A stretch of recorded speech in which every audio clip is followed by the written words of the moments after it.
Kano ho ba ang kinikita ng ating mga vendors araw-araw?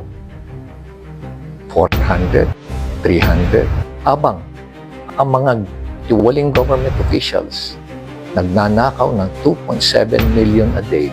Magandang araw po sa inyo lahat. Marami po sa atin na nagtatanong, gaano ba kalaki at gaano karami ang 1 bilyong piso? Kung minsan, parang napakadali lang banggitin ang salitang bilyon.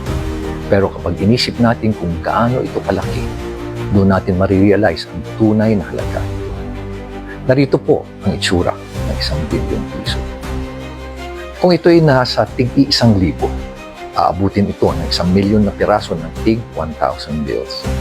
Isipin niyo po, 1 milyon na piraso kung pagpapatong-patungin, halos kasing taas ng isang gusali. Kung ihahanay naman to, aabot ito ng higit na 1 kilometro. At kung ikukumpara natin ang isang ordinaryong manggagawa, ay kailangan magtrabaho ito ng libu-libong taon para makaipon ng 1 bilyon. Napaka-imposible. Kaya hindi po biro ang halaga nito. Kaya bilang inyong lingkod bayan, tungkulin namin na siguraduhin na bawat sentimo, bawat piso ay ginagastos ng wasto at maayos para sa kapakanan ng lahat. Ang pera ng gobyerno ay hindi para sa iilan at dapat natin pangalagaan. Taon-taon na lang, bilyon-bilyong piso ang ninanakaw. Alam niyo po ba na if you're stealing 1 billion a year, we're actually stealing 2.7 million a day. Ganito po ang itsura ng 2.7 million pesos. Magkano ho ba ang kinikita ng ating mga vendors araw-araw? 400, 300.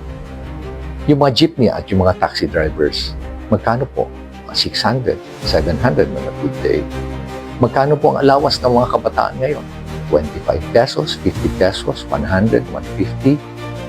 At paano naman po ang ating mga sundalo na ang kanilang allowance para sa kanilang araw-araw na pagkain nasa 350 pesos lang at nakikipaggera pa po yan ngayon.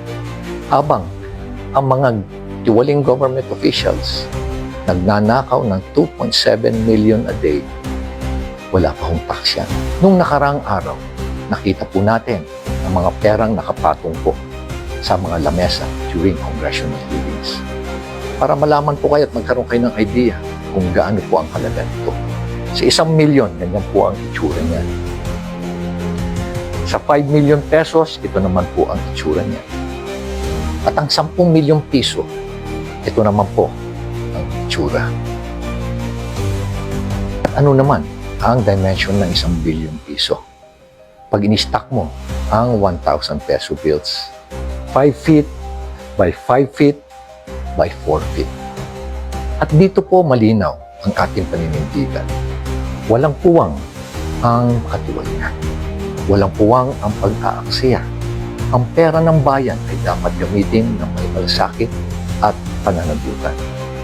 Maraming salamat po at muling sama-sama nating bantayan at mahalagaan ang yaman ng bayan.